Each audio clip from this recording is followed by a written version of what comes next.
Hello all.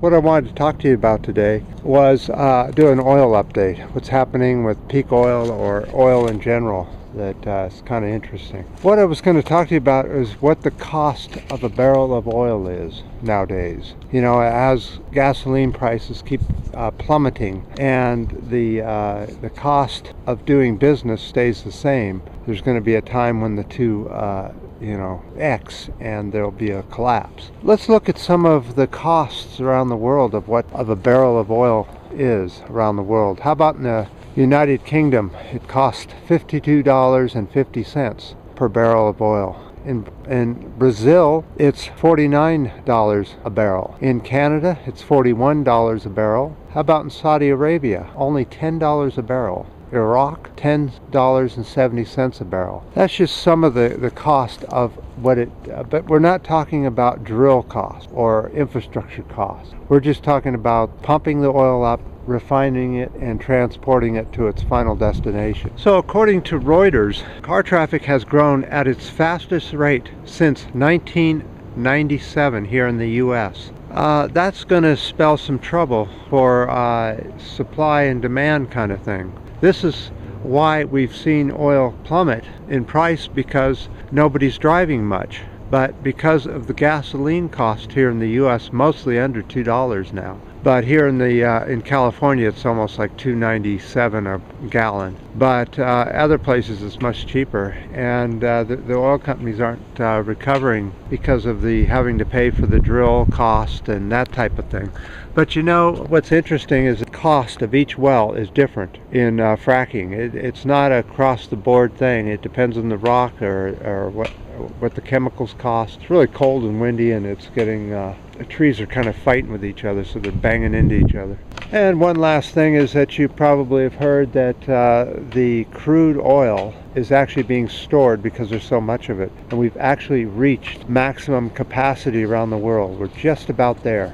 When we do hit maximum capacity, that means that everyone will have to stop drilling because there'll be no place to put it. So this is going to cause probably oil prices to possibly drop as low as $20 a barrel. So some are saying. I don't know about that, because you can never predict these things. I tell you, everything goes differently than you really think it is. But we'll see. So right now, what I want to do was go ahead and roll the dice for the Tower of Truth that we've been talking about for the last 2 videos. If you don't know what I'm talking about, you have to go look at them and watch them and see what I'm talking about. But it's time to roll. Okay, so today's roll, we will use the red-orange die, one at a time. The way we're going to do it is we're going to take the 2 numbers. Let me show you. Each number is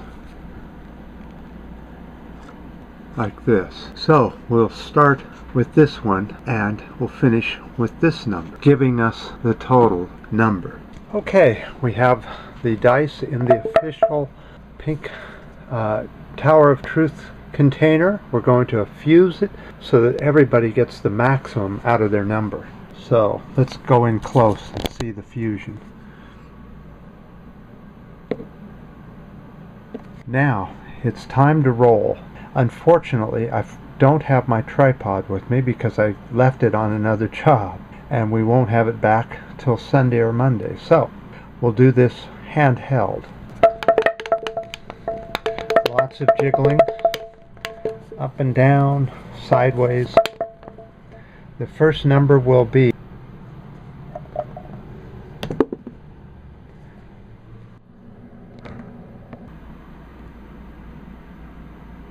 Now, before we finish the game, we have to see who is even the players. Let's take a look at the board and see who are the big players this time in the numbers game.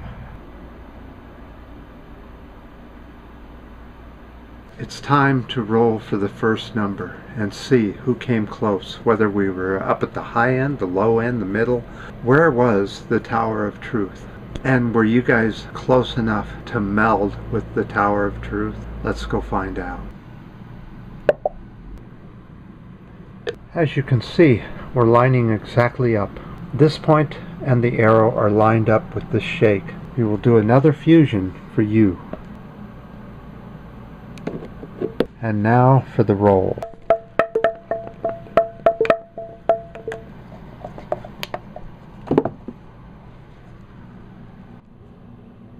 And the number is a 3.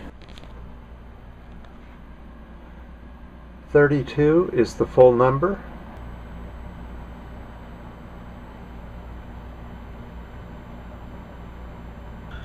Since the Pink Barrio joined in on the numbers game, the Pink Barrio is considered sort of an in-house kind of an entry. It doesn't really count. So we've had one winner and one secondary winner, and let me show you how it came out.